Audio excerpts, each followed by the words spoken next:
Hey everyone, welcome back. ये कहानी है जोसी की। जोसी एक लड़की है जो चल नहीं सकती थी और वो अपनी ग्रैंडमदर के साथ अपनी एक अलग सी दुनिया में रहती थी। एक दिन अचानक उसके लाइफ में हान नाम का बंदा आ जाता है और उस दिन से उसकी लाइफ पूरी तरह से बदल सी जाती है। कहानी की शुरुआत में हम जोसी को बोलते हुए सुनते हैं। वो बता रही थी उसके पेरेंट्स बुडापेस्ट नाम के शहर में मिले थे और वहाँ पे ही जोसी का जन्म हुआ था। उसके दुनिया के कई सारे जगह पे घूम रखे हैं, लेकिन फिर उसने ये डिसाइड किया कि वो फिर से कोरिया में बसना चाहती है। अगले सीन में हम देखते हैं कि जोसी रास्ते में गिरी हुई थी। तभी वहां से एक बंदा जा रहा होता है। उसे देख वो उसकी हेल्प करने के लिए आ जाता है। वो तुरंत उसके लिए चेयर लगाता है और उस पर उसे बैठाता है एंड पूछता है, आप ठीक तो हो ना? फिर वो उसकी व्हील चेयर को खड़ा करता है और उस पर उसे बैठने में हेल्प करता है। जोसी कहती है, अब तुम जा सकते हो, प्लीज चले जाओ।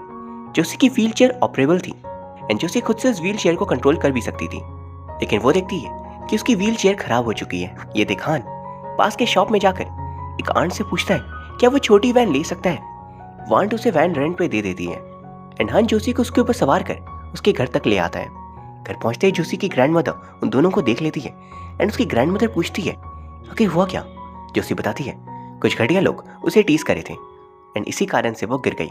उसकी ग्रैंडमा उसे डांट लगाती है कि तुम्हें यूं बिना बताए अकेले घर से बाहर नहीं जाना चाहिए था। जोसी बताती है इस बच्चे ने मेरी हेल्प की। फिर वो उसे उसके घर पे छोड़कर कहता है तो मैं चलता हूँ।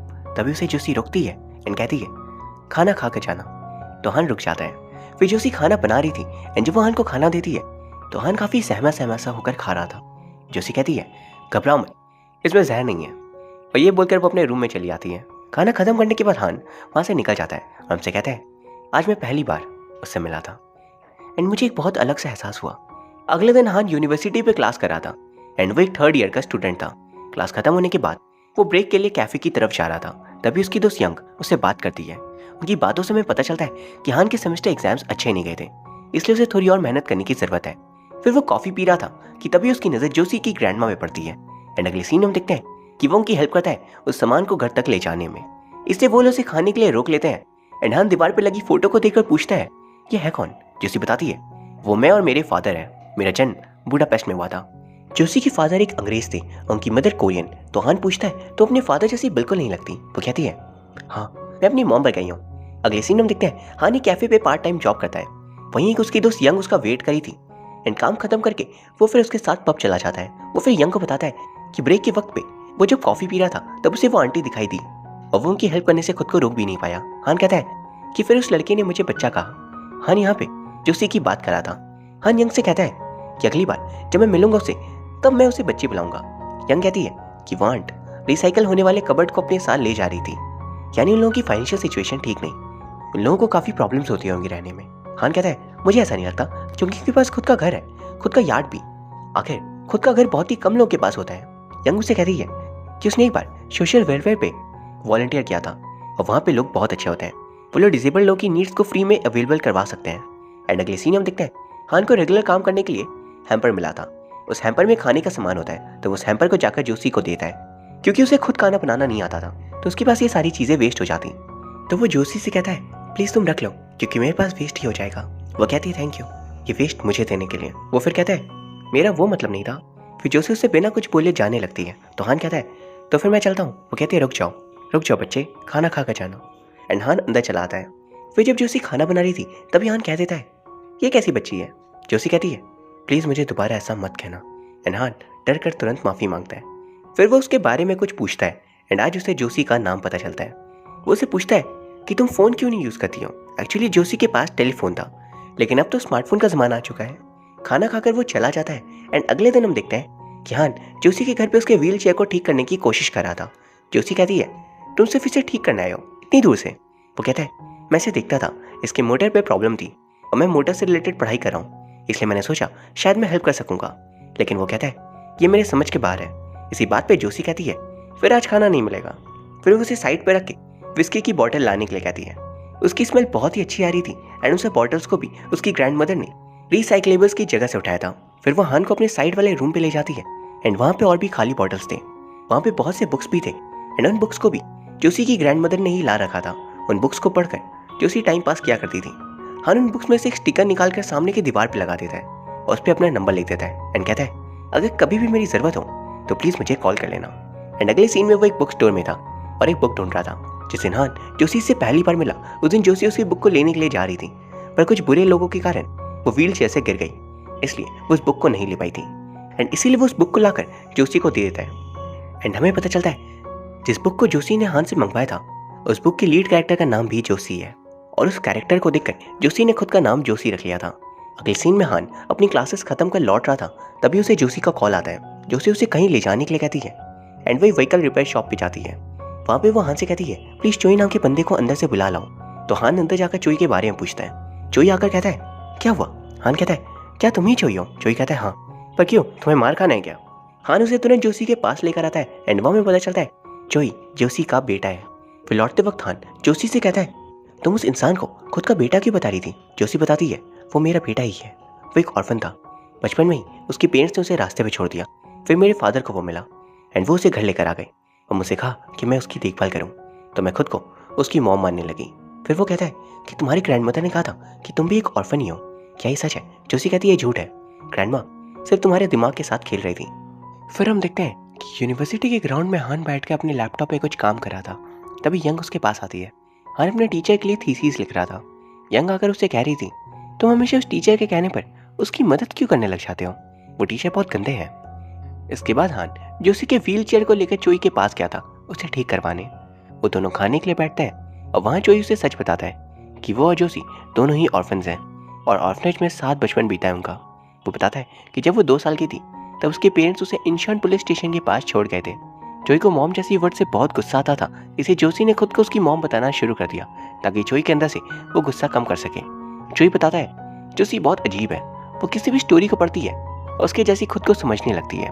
ऑर्फनेज का मालिक बहुत ज्यादा घटिया इंसान था, इसे जोशी ने उसके खाने में जहर मिला दिया। कुछ समय बाद वो वहां से भाग गई एंड किसी को नहीं पता था कि वो आखिर कहाँ पर चली गई। इसी बात पे हान पूछ लेता है फिर तुम उसे दोबारा कैसे मिले? वो बताता है कि मुझे कुछ समय बाद क्रिसमस के टाइम पे जोशी का एक लेटर आया, बेटा तुम्हारी मॉम बहुत ही अच्छी जगह पर है। चोई कहता है कि ग्रैंडमा बहुत ही भली इंसान है जिन्होंने जोशी को अपने साथ रखा और कभी भी निकाला नहीं। चोई फिर कह रहा था जोशी को लगता है कि उसने किसी इंसान को मारा है और वो इस कारण से छिप रही है सबसे, पूरी पागल है वो। एंड अगले सीन हम देखते हैं हान ग्रैंडमा की हेल्प करा था और वो उनसे कहता है मेरी फ्रेंड की आंट वेलफेयर पे काम करती है, वो लोग आपकी बहुत हेल्प कर सकते हैं, अगर आप चाहो तो मैं उनसे रिक्वेस्ट करना चाहूँगा। अगले सीन हम देखते हैं वेलफेयर वाले लोग ग्रैंडमा के घर पे आते हैं और वो उनके लिए काफ़ी सारी चीज़ें लेकर आए थे। फिर हान अपनी आंट को बहुत सी थैंक्स कहता है उनकी हेल्प करने के लिए एंड उसकी आंट कह रही थी कि हमारे पास ज़्यादा बजट नहीं था इसलिए हम उसे ज़्यादा नहीं कर सकते, इस घर पे और भी चीज़ों की ज़रूरत है, अगर जोशी अपने आप को डिसेबिलिटी पे रजिस्टर करवा दे तो उसे बहुत सारी सुविधाएं आसानी से मिल जाएंगी, बस उसे रजिस्ट्रेशन करवाना होगा। अब हम देखते हैं कि जोशी ट्रैवल मैगजीन पढ़ रही थी। हान उससे देख पूछता है तुम्हें घूमना बहुत पसंद है ना, तुम कौन सी जगह पे घूमना चाहती हो? जोशी कहती है मैंने सब जगह घूम रखे हैं और मैं कहीं घूमना नहीं चाहती। फिर वो पूछता है तुम्हारी फेवरेट जगह कौन सी है? वो कहती है स्कॉटलैंड, क्योंकि वहाँ पे विस्की बहुत अच्छी मिलती है। उसे स्कॉटलैंड की एक जगह को दिखाता है मैप्स को यूज़ करके एंड उसे देख जोशी हैरान थी क्योंकि वो कभी कहीं भी घूमने नहीं गई थी।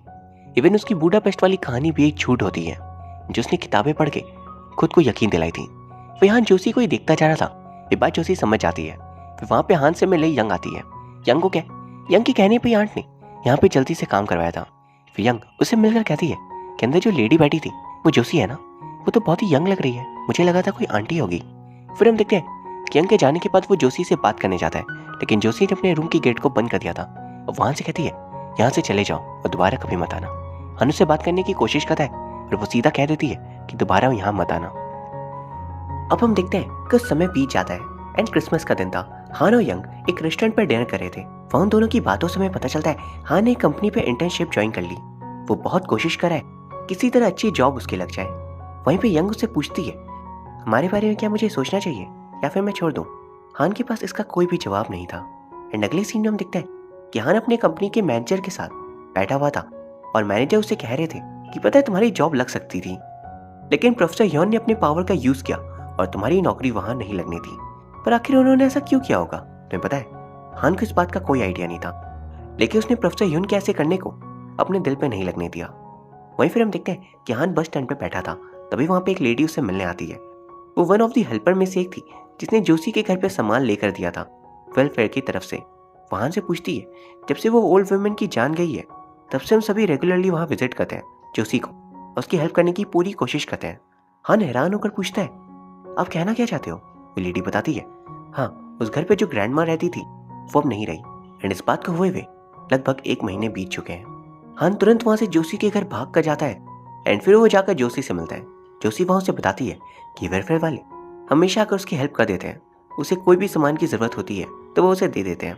जोशी कहती है ग्रैंड माँ बहुत अच्छी थी, मेरे लिए वो यार्ड में जाकर आग जलाया करती थी और जगह को गर्म करती थी ताकि मुझे कभी दिक्कत ना हो। हान कहता है तुम और भी ज्यादा कमजोर हो चुकी हो, खुद का ध्यान क्यों नहीं रखती तुम? बाहर मौसम बहुत ज्यादा ठंडा हो रहा था और घर की खिड़की टूटी हुई थी। हान कहता है क्या मैं वेलफेयर वालों से कह दूं इसे जल्दी से ठीक करवा देने, वरना अगर घर में ठंड बढ़ जाएगी तो तुम्हें दिक्कत होगी। जोशी कहती है तुम्हें क्यों लगता है कि मुझे परेशानी होगी? मैं ऐसे ही बहुत खुश हूँ। पता है ये सब कुछ मुझे बहुत इंसल्टिंग लगता है, मुझे तुम्हारी दया की कोई जरूरत नहीं। पता है मुझे प्रॉब्लम तब होती है जब कोई मुझे एहसान जताने की कोशिश करता है और वो तुम हो जो हमेशा मुझ पर एहसान करने आ जाते हो। वो कहती है मैंने कहा था ना दोबारा कभी यहाँ मत आना, तो तुम चले क्यों नहीं जाते? ना चाहते हुए हान वहां से जाने लगता है, लेकिन तभी अचानक उसे आवाज आती है। वो पीछे घूमकर देखता है तो जोशी घर से बाहर आ गई थी। हान उसे देख उसकी तरफ जाता है। वो कहती है मुझे माफ कर दो, मैंने तुमसे जो भी कहा, प्लीज यहाँ से मत जाओ, मुझे छोड़कर मत जाओ, मैं अब और अकेली नहीं रह पाऊंगी। मैं हमेशा से अकेली थी एंड मैंने अकेला रहना सीख लिया था, पर अब और नहीं रह सकती। हान उसके साथ वहीं रुक जाता है एंड अगले दिन हम देखते हैं हान अपना सारा सामान जोशी के घर पर ही शिफ्ट करवा ले रहा था। अब उसने जोशी के कहने पर डिसाइड किया था कि अब उसे कभी भी अकेला नहीं होने देगा। एंड हम देखते हैं जोशी हान से कह रही थी मुझे पता नहीं क्यों पर डर नहीं लगता, मेरे साथ जो कुछ भी हो जाए, पर मुझे किसी बात का भी डर नहीं क्योंकि मैं अकेली नहीं हूँ, तुम अब मेरे साथ हो एंड इसके लिए दिल से शुक्रिया। अगले सीन हम देखते हैं कि हान एक इंटरव्यू के लिए गया था। वहाँ उसे एक लेडी मिलती है जिनका नाम था यॉन, जो उसकी एक टाइम पर प्रोफेसर भी थी। वो फिर उसे अपने साथ घर छोड़ने के लिए ले जाती है। वो कहती है कि उन्होंने हान को यहाँ पे रिकमेंड किया है एंड उसकी जॉब तुरंत लग जाएगी। हान पूछता है पर आपने मुझे पिछले बार जॉब इंटरव्यू से निकाल क्यों दिया था? प्रोफेसर हान कहती है क्योंकि उस कंपनी का सीईओ बहुत घटिया इंसान है, अगर तुम उसके अंदर काम करते तो हमेशा परेशान रहते, इसलिए मैंने वहाँ पे कह दिया कि तुम एक अच्छे कैंडिडेट नहीं हो, लेकिन ये जो जॉब है वो बहुत अच्छी है, इसलिए तुम यहाँ पे ज्वाइन कर लेना। एंड अगले सीन हम देखते हैं हान टीवी देख रहा था। उसके बाद वो जोशी को मैप्स की हेल्प से दिखा रहा था किसी जगह पर हम पहली बार मिले थे। ठंड बहुत ज़्यादा थी इसलिए वो हीटर ऑन कर देता है, पर उसमें ऑयल नहीं थी तो वो बाहर ऑयल लाने जाता है। उसी बीच जोशी मैप्स उस जगह को देख इमोशनल हो रही थी। हान फिर वापस आता है तो वो उसे थैंक यू कहती है, आज तो उसकी हमेशा हेल्प करने के लिए। एंड अगले सीन में हम हान को देखते हैं जो एक वेंडिंग मशीन से ड्रिंक्स खरीद रहा था। एंड फिर हम देखते हैं हान और जोशी दोनों एक अम्यूजमेंट पार्क गए थे। वहाँ पर हान जाइंट व्हील के पास ले जाकर जोशी से पूछता है क्या तुम कभी उतनी ऊंचाई पर गई हो? वो कहती है हाँ, मैं हॉट एयर बलून पे थी और मैंने केनिया सफारी देखी है पूरी ऊपर से, ऐसा लग रहा था जैसे मैं पूरी अफ्रीका को फील कर सकती हूँ। हान जोशी के साथ रहकर उसे अच्छे से समझने लग गया था। जोशी का हमेशा से ही कोई दोस्त नहीं था, इसलिए उसने बुक्स को ही अपना बेस्ट फ्रेंड मान लिया। एंड अलग अलग कहानियों को पढ़कर जोशी खुद को इमेजिन करने लगी कि वो इस जगह पे जा चुकी है और वो उस कहानी की हीरोइन है और सब जगह उसने घूम रखा है। जाइंट व्हील के एकदम टॉप पर पहुंचते ही जोशी को विश्वास नहीं होता नीचे का नजारा देखकर कि दुनिया ऊपर से कितनी ज्यादा खूबसूरत लगती है। अगले सीन हम देखते हैं कि 5 सालों का वक्त बीत चुका है एंड अब हान और जोशी विदेश में है। हान उसे कहीं लेकर जा रहा था और दोनों ही बहुत खुश थे। समंदर के किनारे पहुंचकर हान उसे कहता है आखिरकार हम दोनों स्कॉटलैंड आ ही गए, ये जगह तुम्हारी फेवरेट है ना? जोशी कहती है मैं हमेशा से यहाँ पे आना चाहती थी और मैंने कभी नहीं सोचा था कि मैं तुम्हारे साथ आ पाऊंगी, वो भी यहाँ पर। एंड ये कहते हुए उसके फेस से खुशी गायब सी हो जाती है। तभी हम देखते हैं हान उसके साथ है ही नहीं और वो खुद भी स्कॉटलैंड में नहीं है बल्कि साउथ कोरिया में ही है। वो मैप्स की मदद से मोबाइल पर स्कॉटलैंड को देखकर खुद को हान के साथ वहाँ पे इमेजिन करी थी। फिर हम देखते हैं कि वहाँ पे चोई आया हुआ था जोशी को लेने के लिए। जोशी देखती है कि वहाँ पे ग्रैंड माँ की अस्थियाँ भी है। वो जोशी को देख कहता है ये ग्रैंड माँ की अस्थियाँ है, उन्हें भी तुम ले लो। वो फिर जोशी को गाड़ी में बैठाता है और वो लोग निकल जाते हैं वहाँ से। हम देख पाते हैं जोशी ने ड्राइविंग सीख ली थी और वो खुद से कार को चला सकती थी। वो लोग लास्ट मेमोरी चेम्बर गए थे जहाँ पे वो अपनी ग्रैंड माँ की मेमोरी को रख देती है एंड वहाँ पर वो बहुत खुश थी। फिर हम देखते हैं हान जब अपने ऑफिस से बाहर आ रहा था, बाहर उसके और कोई नहीं बल्कि यंग वेट करी थी। वो दोनों साथ हो गए थे एंड अब हमें पता चलता है वो दोनों एक दूसरे से शादी करने वाले हैं। यंग ने डिसाइड किया था कि सर्दियों के वक्त में ही वो शादी करेंगे। हम देखते हैं रास्ते में हान को एक लेडी दिखाई देती है व्हील चेयर में। उसे लगता है वो जोशी है लेकिन वो कोई और थी। उनकी गाड़ी रेड लाइट पे रुकी हुई थी, तभी वहाँ पे एक और कार रुक जाती है और वो जोशी की गाड़ी थी। हान की नजर उसे पड़ती है लेकिन वो उसे कुछ कहता नहीं। फिर ग्रीन लाइट होने पर जोशी आगे निकल जाती है। हान किसी तरह से खुद के आंसुओं को कंट्रोल कर रहा था एंड फिर हम देखते हैं जोशी और हान एक एक्वेरियम में गए हुए थे सी लाइफ को देखने। वहाँ जोशी उसे कहती है अब मैं ठीक हूँ, अब मुझे अकेलापन बिल्कुल महसूस नहीं होता, अगर तुम मुझसे दूर चले भी गए तो मैं ठीक रहूंगी। ये सीन एक फ्लैशबैक का था। वो कहती है तुम खुद की लाइफ पे ध्यान दे सकते हो भान। हान कहता है तुम ये सब कुछ क्यों बोल रही हो। जोशी उससे कहती है मैं सही कह रही हूँ, हम जितने भी दिन साथ थे उसके लिए दिल से शुक्रिया, पर मैं सच में चाहती हूँ कि तुम चले जाओ और खुद के बारे में सोचो, अपनी जिंदगी के बारे में। ये सीन पास्ट का था, जब जोशी ना चाहते हुए भी हान को खुद से दूर कर लेती है ताकि वो अपने करियर, अपने लाइफ पे फोकस कर सके, वरना वो कभी अपने करियर पे आगे नहीं बढ़ पाएगा। फिर जोशी हमसे कहती है उसने मुझे सबको सिखाया एंड उसके लिए मैं इतना सैक्रिफाइस तो कर ही सकती थी। और इसी के साथ ये खूबसूरत सी कहानी खत्म हो जाती है। ये कहानी सच में बहुत ही ज़्यादा हार्ट वार्मिंग थी एंड हमें बहुत कुछ सिखा कर जाती है। इस फिल्म को देखते वक्त आप बहुत सारे इमोशंस को फील कर पाओगे, खासकर इसलिए क्योंकि जोशी और हान को प्ले करने वाले एक्टर्स ने बहुत ही कमाल की परफॉर्मेंस दी थी। एंड आई रियली होप आपको ये कहानी पसंद आई होगी। अगर हाँ तो प्लीज़ चैनल को सब्सक्राइब कर लीजिए एंड इस वीडियो को लाइक भी। एंड अगर आपके कोई भी सजेशन हो तो कमेंट सेक्शन में बता सकते हो। Thank you very much for watching, see you soon.